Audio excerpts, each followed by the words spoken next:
welcome back to It's an Inside Job podcast. I'm your host, Jason Lim. Now, this podcast is dedicated to helping you to help yourself and others to become more mentally and emotionally resilient so you can be better at bouncing back from life's inevitable setbacks. Now, on It's an Inside Job, we decode the science and stories of resilience into practical advice, skills, and strategies that you can use to impact your life and those around you. Now, with that said, let's slip into the stream.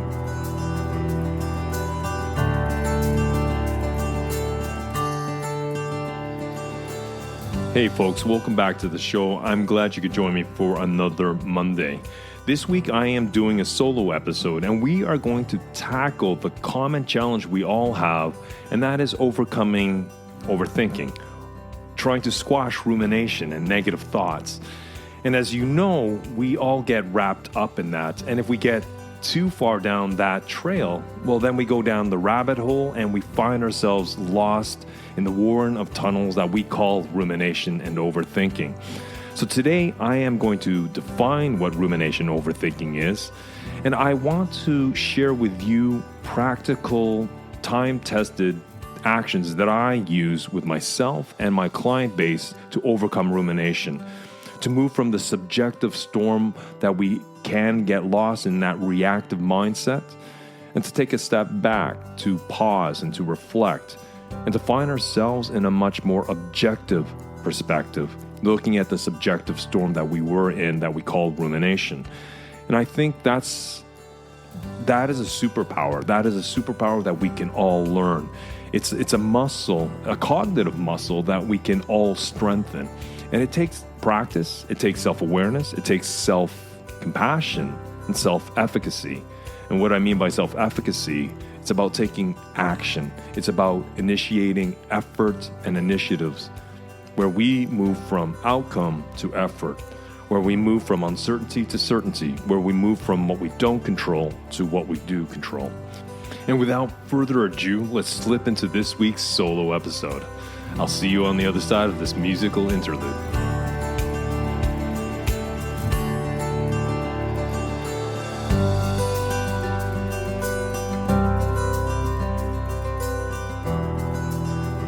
We all overthink. The presentation you have to give to the department leaders on Monday, the argument you had with a colleague last week, missing your son's recital, being late for your daughter's big game and missing her scoring the winning goal, things you should have said and things you shouldn't have. You know, most overthinking is relatively harmless. Eventually something draws our focus and our thinking shifts. But at other times it can be debilitating. Person finds the entrance to a thought loop but is unable to find the exit. Their distress heightens and they go round and around and around without a destination. Now, this type of overthinking is called rumination, and it's a dominant symptom of both anxiety and depression. Now, the person plagued with anxious thoughts repeatedly plays out every permutation of how a future event will end in disaster. The depressed thinker? Well, he or she is haunted by regrets of actions and inactions of their past. In both cases, people get stuck on what they can't control and what they can't influence. So the question is, what is rumination? Well, one working thought as to why humans ruminate is that it meant our ancestors could learn from unfortunate events to avoid similar future situations. Well, for our ancestors, rumination was not a mental handicap, as it is for modern humans. You know, they didn't have the luxury of time the way we have today. Life demanded that they moved on to gather food, to hunt, and to take care of the next immediate need. Ruminating is the brain's way of trying to resolve a problem. The brain repeatedly approaches the problem without any resolution. It gets fixated on an ineffective approach. And it only gets worse as the rumination intensifies. Ruminating is the inability to shift perspective, to see a problem from a different angle. Ruminating is about getting stuck in a negative thinking spiral while wallowing in negative emotions. Unfortunately, it takes a toll on us psychologically as well as physiologically. When we get stuck in a loop of negative overthinking, well, we put ourselves into a state of physical and emotional stress. And negative thinking, rumination, overthinking, all of it is habit forming. Thinking about something over and over is habit forming, as is doing anything repeatedly. Over time, well, we become more skilled at it to the point where we can execute without any conscious effort. This is a wonderful if our thoughts are constructive and optimistic in nature. Unfortunately, rumination is detrimental to our well-being if left unchecked. Rumination changes the structure of the brain. Think of it in this way. The first time you cut across a field of long grass, you can look back and see your path through the bent and broken straws. The next time you walk the same path, well, that trail becomes even more pronounced. So every time we ruminate, well, we create a neural trail in our brains. It becomes easier for us to slip into overthinking and to put ourselves into a distressed state. The more we overthink, well, the harder it becomes for us to stop ourselves from cycling into rumination.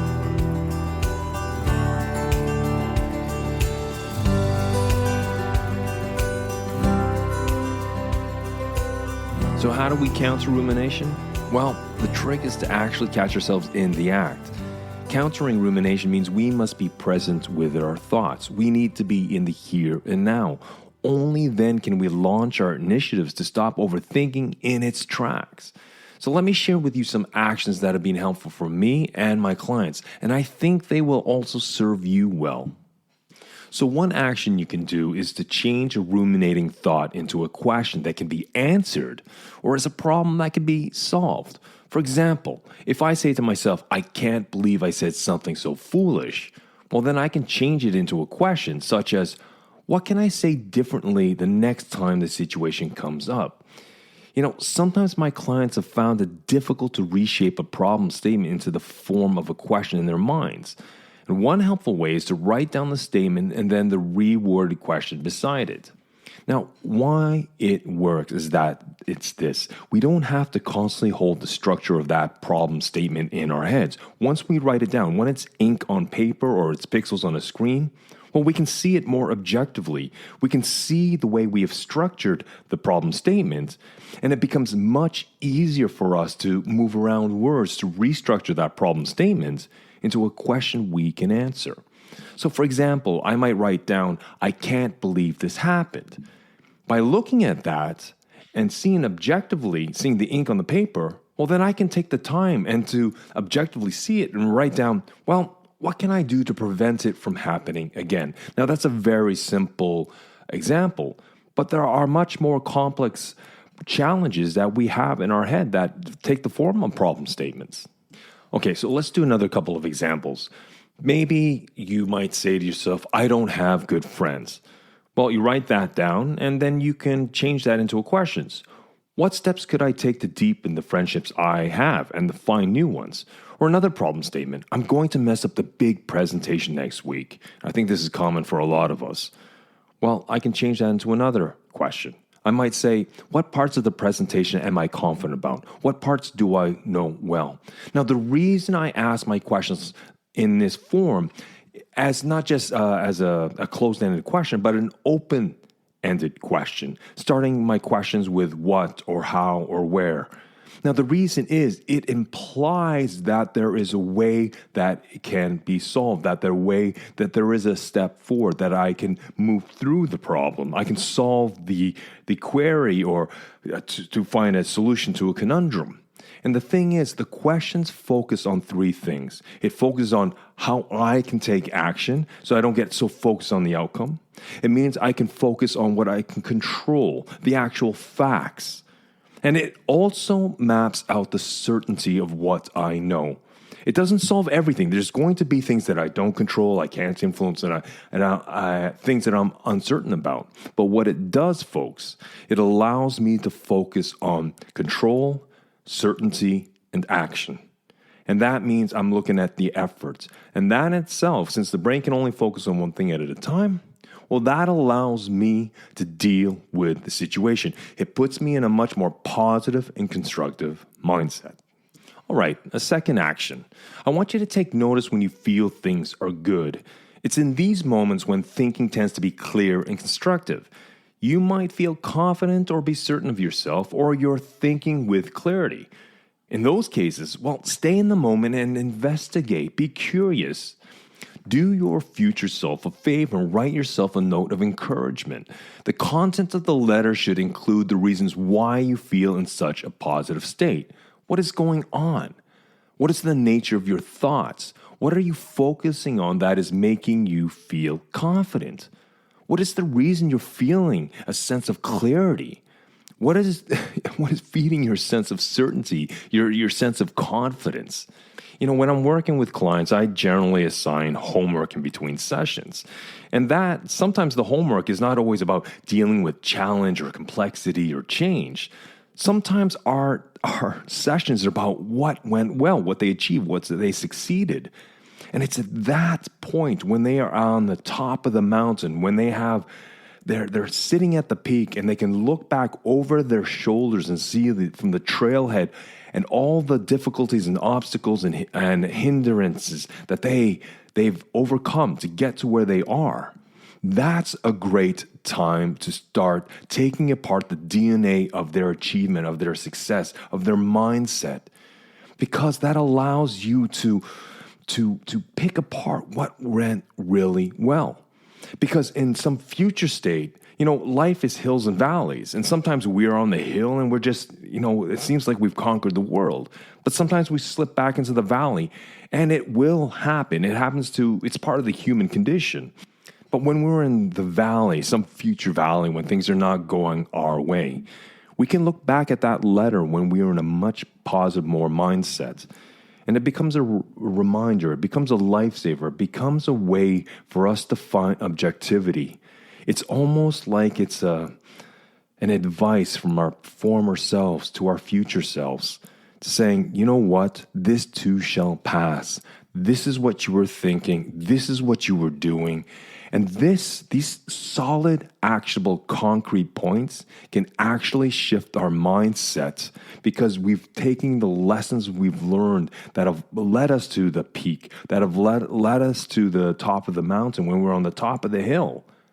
And we can employ those for future distresses or future challenges or future complexities that just kind of derail us. So what's a third action we can do to deal with rumination? Well, amorphous thoughts float about in our heads, altering from one form into another. Their very nature makes them hard to get a handle on. This is why I think the action of journaling is extremely helpful. Now, writing our thoughts down is cathartic. The act of capturing abstract thoughts and emotions and articulating them into concrete words, well, this stops rumination in its tracks. Toxic thoughts no longer have the chance to slink away and hide in the dark recesses of our minds. They are captured as if pixels on a screen or ink scratches on paper. Journaling allows us to be present with our thoughts by helping us to shift from a subjective perspective into an objective one. From the advantage point of the objective perspective, it is much easier to expose the nature of our dysfunctional thinking that we call rumination. So the idea of journaling, or if you want to call it expressive writing, is just that. You don't have to start anywhere. Imagine it's a circle. It doesn't matter where you start in the circle. The idea is just to start writing. It can be with something so simple. I'm feeling bad today. The reason I'm feeling bad, and just let the pen flow.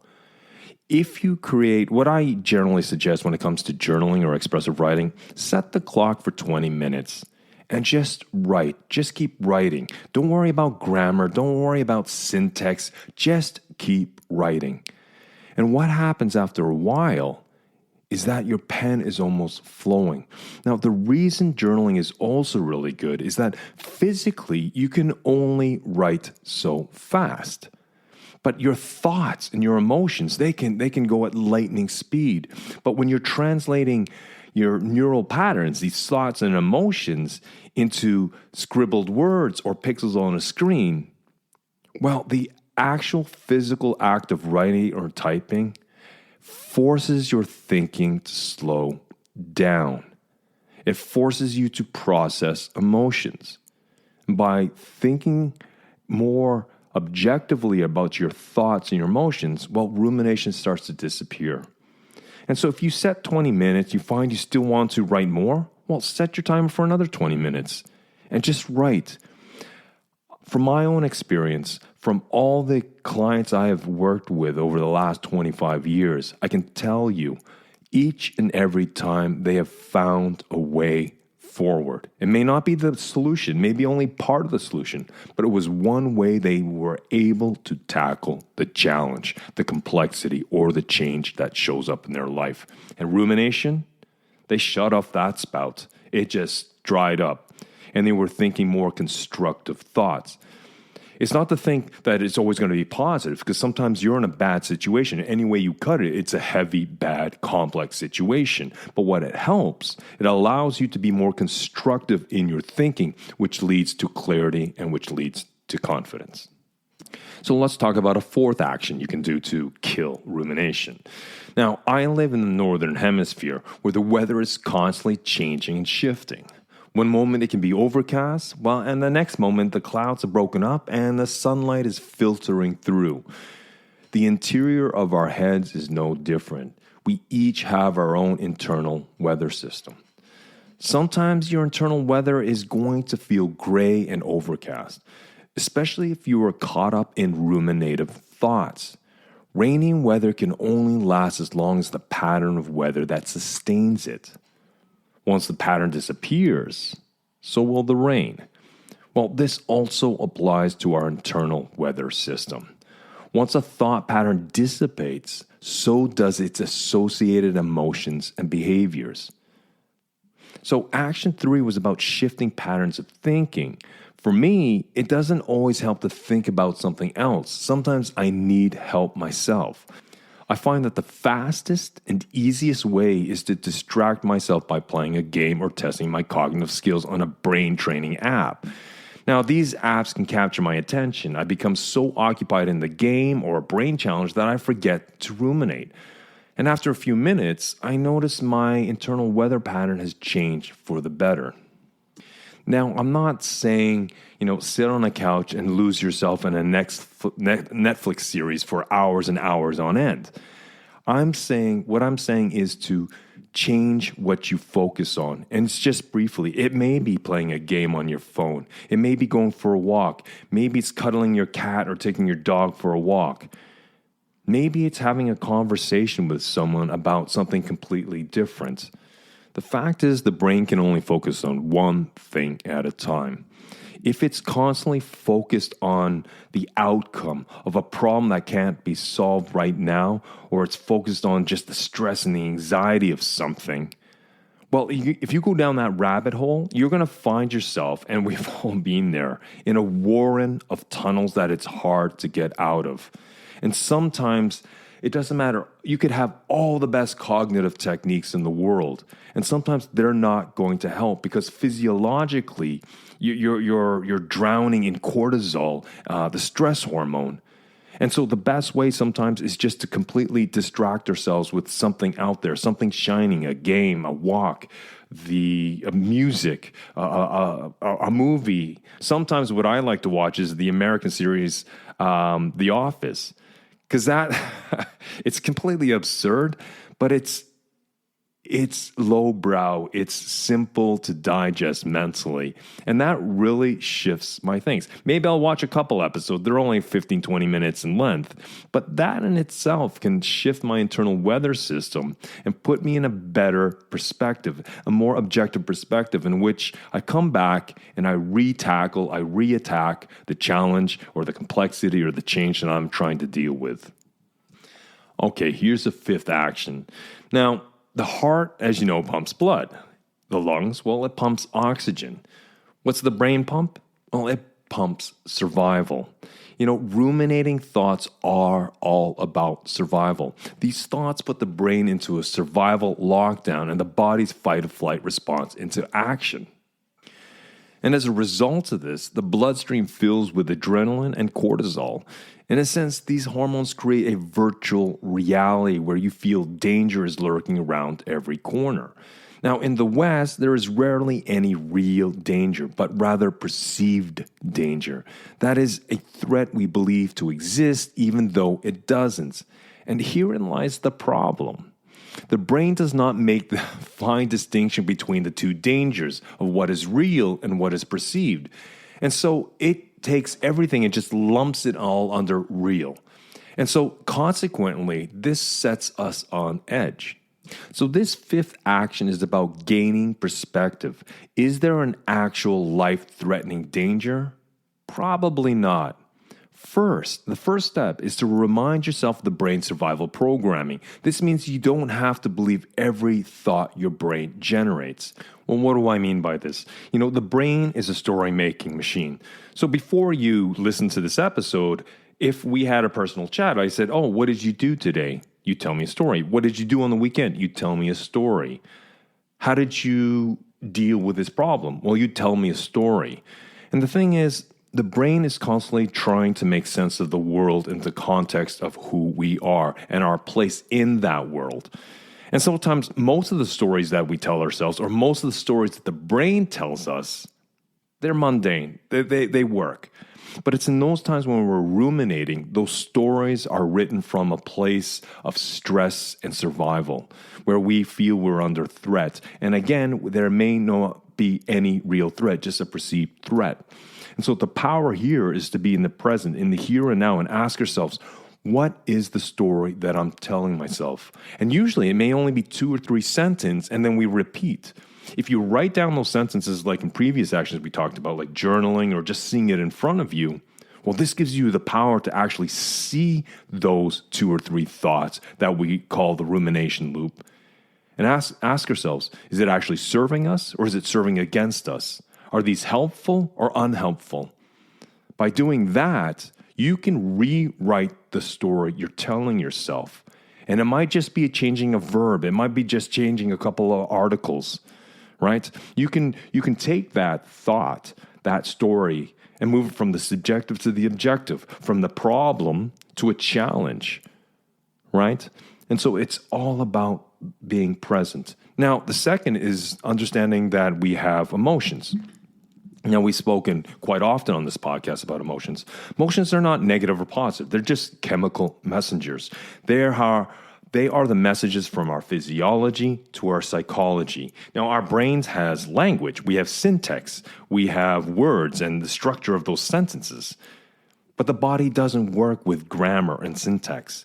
It works with a cocktail, a recipe of different hormones and transmitters and modulators that we call emotions. Now, on a spectrum, emotions can be very comfortable to very uncomfortable. But if we look at emotions and are not afraid of them, and just think, what are these emotions trying to communicate to me? Well, if it's a very uncomfortable emotion, such as distress or anxiety or anger or frustration or agitation, well, you can't stop those emotions. They will pop up. Just accept that. Be at peace with that. But what you can do is you can choose what you want to do with those emotions.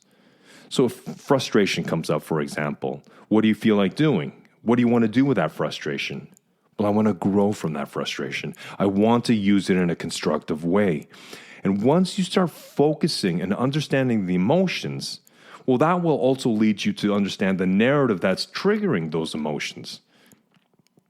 And herein lies the power. Because once we understand what the narrative is, once we understand what that narrative emotion is driving, then we can change our behavior. We can engage instead of disengaging with the world. Instead of doing something rash or reactive, we can take the time to stop, reflect, and choose our reaction.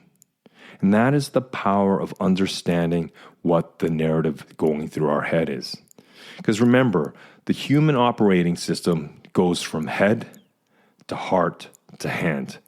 Our thinking to our feeling to our doing.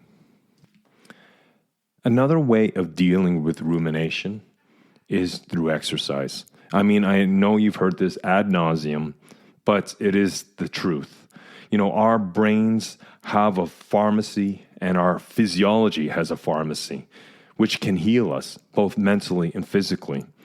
And so going for a run, a vigorous walk, lifting weights, doing some chores around the house, going out to garden or walking your dog or cutting the grass, any of this will help you deal with negative emotions, or if we can call it distressing emotions or rumination. Because rumination and distressing emotions, what they do is trigger cortisol. Again, it's about the fight flight. It's our brain going into survival mode. And when the cortisol is pumping through us, well, it stays in the bloodstream, and it can take a long time for it to metabolize out. But through effort, through pumping our heart, doing something physically, well, it metabolizes the cortisol a lot faster and we feel a lot better. Have you ever been in a situation where you've had maybe a stressful meeting, or you've had a difficult conversation with a colleague at work, and the situation's passed, but you still feel on edge?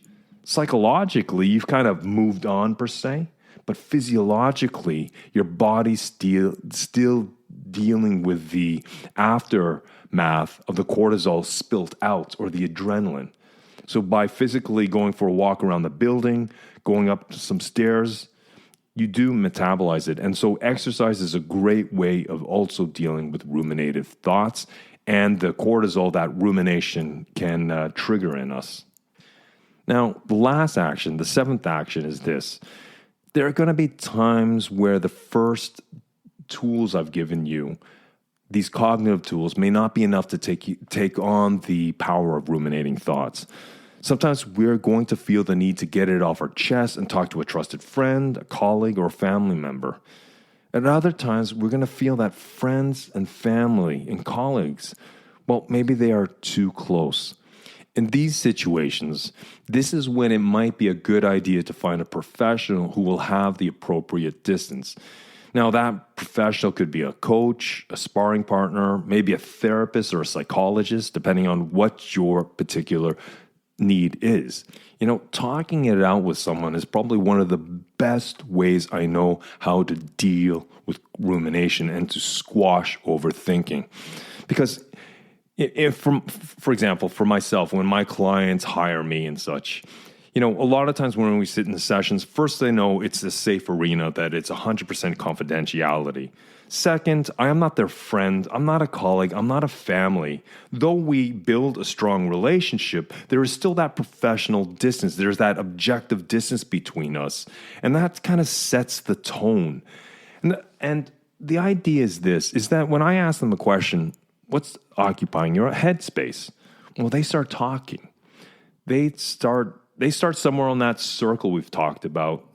And it doesn't matter where on the circle they just start talking.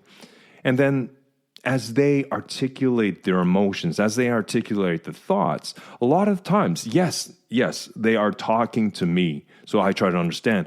But many times, it may be the first time they've heard their own thoughts and emotions out loud, where they've had concrete words to describe those thoughts, to give their emotions life in the sense of articles and in verbs and nouns. And then that in itself, all of a sudden they hear their own words, they hear their emotions out loud, and that moves them from a subjective perspective to an objective perspective. Then we start talking about, well, how do you want to deal with this? And then that's when the insights flow. And so sometimes finding a sparring partner, it may be the best way to deal with rumination and overthinking. It allows you to feel what? A sense of control, a sense of certainty, a sense of oversight. It allows them to think about the actions and the initiatives and the efforts they can deal with the complexity of the problem or the challenge or the change that they're facing. And then that in itself builds self-confidence and self-esteem. All right. Those are the 7 actions I suggest, from my experience, that can tackle rumination. Now, I'm not saying these, are the best and the only skills. I only want to suggest these 7 actions for you to complement what you already do. And hopefully it serves it helps you to some extent. And that's the goal of this podcast, right? It's to create more resilience. It's to build your own self-leadership. You may lead others, but also how do you lead yourself through situations and challenges and complexity? And it's also to create a sense of well-being, to find that physiological, emotional, and cognitive and psychological well-being, and to understand that we all travel on this road of life, which are hills and valleys. And rumination, overthinking, and negative thinking, well, that's just part of the ecosystem. But we can tool ourselves up, be better able to deal with that.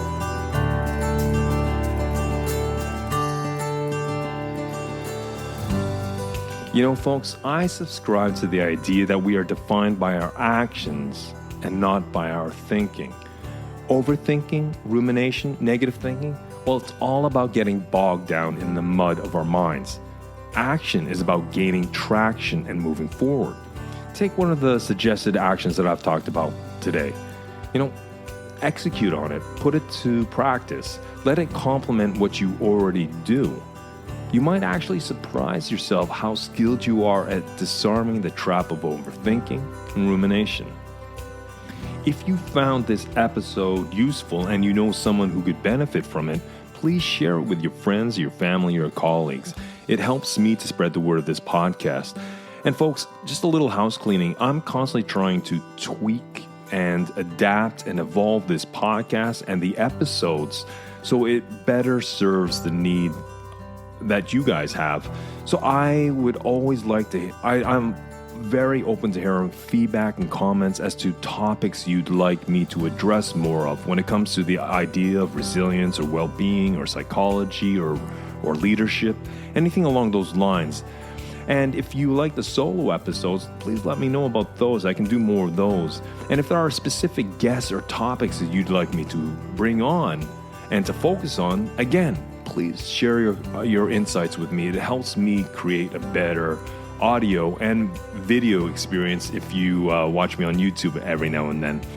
Well, folks, I think it's time for me to bring this episode across the finishing line. I will see you for Bite-Sized Fridays, which are shorter episodes of 10 to 20 minutes long, and I will see you next Monday for another long-form discussion with another brilliant guest. Until then, keep well, keep strong, and we'll speak soon.